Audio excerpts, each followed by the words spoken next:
আসলে নতুন কিছু নয়। বিএনপি সবসময় জনগণের পাশে থাকে, জনগণের পাশে ছিল, জনগণের পাশে থাকবে। সেটা আমাদের ভারপ্রাপ্ত চেয়ারম্যান জনাব তারেক রহমানের নেতৃত্বে। করোনার সময় যখন আওয়ামী লীগেরা লুটপাট করে পালিয়ে গেল, মৃত্যু ভয়ে তারা বাসা বাড়িতে ঢুকে গেল, তখন কিন্তু বিএনপির ভারপ্রাপ্ত চেয়ারম্যান তারেক রহমানের নির্দেশেই বিএনপি, যুবদল, ছাত্রদল সবাই মানুষের পাশে দাঁড়ালো।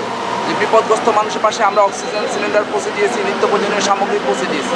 তেমনিভাবে বন্যার সময়ও বন্যার্ত মানুষের পাশে এই জিয়া পরিবার এবং তারেক রহমানের নির্দেশে জিয়া পরিবার সহ জাতীয়তাবাদী যুবদল, ছাত্রদল, বিএনপি, অঙ্গসংগঠন সবাই বন্যার্ত মানুষের পাশে আমরা দাঁড়িয়েছি। তেমনিভাবে আমাদের আদর্শের জনক, যিনি বাংলাদেশের প্রথম রাষ্ট্রপতি, মহান স্বাধীনতার ঘোষক, বহুদলীয় গণতন্ত্রের প্রবক্তায়, এই মহাপুরুষটি ক্ষণজন্মা, এই মহাপুরুষটির জন্মবার্ষিকী উপলক্ষে সারা বাংলাদেশে আমরা যেমন এখানে করতেছি ঢাকাতে, তেমনিভাবে সারা বাংলাদেশে এই নতুন পোশাক, তারপরে শীতবস্ত্র বিতরণ, এগুলো অব্যাহত আছে। এটা বিএনপি স্বভাবজাত ধর্ম, রাজনৈতিক আদর্শ বিএনপি। জনগণের পাশে থাকা, জনগণের মাঝে সবসময় জনগণের পাশে থাকা, শীতার্ত মানুষের পাশে বিএনপি পুরো পরিবার আছে। আমরা আগামীকাল জাতীয়তাবাদী যুবদল ড্যামরাতে আমাদের প্রোগ্রাম আছে, সেখানে আমরা শিশুদের মাঝে শিশু বস্ত্র বিতরণ করব। যে জ্যাকেট, শিশুদের সোয়েটার, এগুলো আমরা আগামীকাল শিশুদের মাঝে বিতরণ করব। এটা বিএনপি প্রতিষ্ঠা লগ্ন থেকেই জনগণের পাশে আছে, জনগণের পাশে ভবিষ্যতে থাকবে, এটাই আমরা আমাদের দলের সিদ্ধান্ত। না, অবশ্যই গণতান্ত্রিক সংস্কার ছাড়া কোনো রাষ্ট্র পরিচালিত হতে পারে না, এবং রাষ্ট্র বিপজ্জনক অবস্থা থাকে গণতান্ত্রিক সরকার না থাকলে।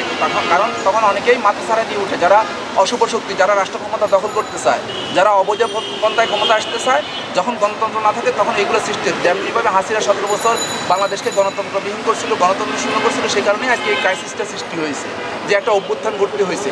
এই অভ্যুত্থানের মাধ্যমে একটা মাফিয়া ভোট চোরকে বাংলাদেশ থেকে বিতাড়িত করা হয়েছে। তাই আমি যারা বর্তমানে অন্তর্বর্তীকালীন সরকার আছে তাদের কাছে অনুরোধ থাকবে, দ্রুত সময়ের মধ্যে একটি গণতান্ত্রিক অবাধ নিরপেক্ষ নির্বাচনের মাধ্যমে গণতান্ত্রিক সরকার হাতে রাষ্ট্র ক্ষমতা হস্তান্তর করার জন্য। আমার গণতান্ত্রিক সরকারই কেবলমাত্র দেশের সংস্কার, দেশে সুশাসন, দেশে গণতন্ত্র যে অব্যাহত রাখতে পারে, অন্য কেউ নয়। হ্যাঁ, এটা আপনি ঠিকই বলেছেন, আমাদেরও তাই মনে হচ্ছে, কিন্তু আমরা এই ব্যাপারে অনেক সতর্ক করতেছি তাদেরকে। একর পথে যদি হেঁটে থাকে বা স্বপ্ন দেখে থাকে অবৈধভাবে রাষ্ট্র ক্ষমতায় থেকে ক্ষমতাকে দীর্ঘায়িত করার যদি স্বপ্ন থেকে থাকে, সেটা দিবা স্বপ্নে পরিণত হবে, হাসিনার চেয়েও ভয়াবহ পরিণত হবে। কারণ আমরা যে লড়াই রাজপথে আছি, সেই লড়াই ট্রেনিং আমাদের আছে, আমরা এখনো রাজপথ থেকে সরে যাই নাই।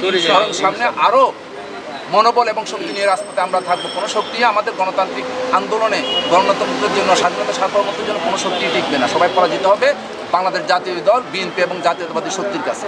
শুভ শুভ শুভ দিন, শহীদ জিয়ার জন্মদিন, শহীদ জিয়ার জন্মদিন, শুভ শুভ শুভ দিন। শহীদ জিয়ার স্মরণে, শহীদ জিয়ার স্মরণে, লোক আছে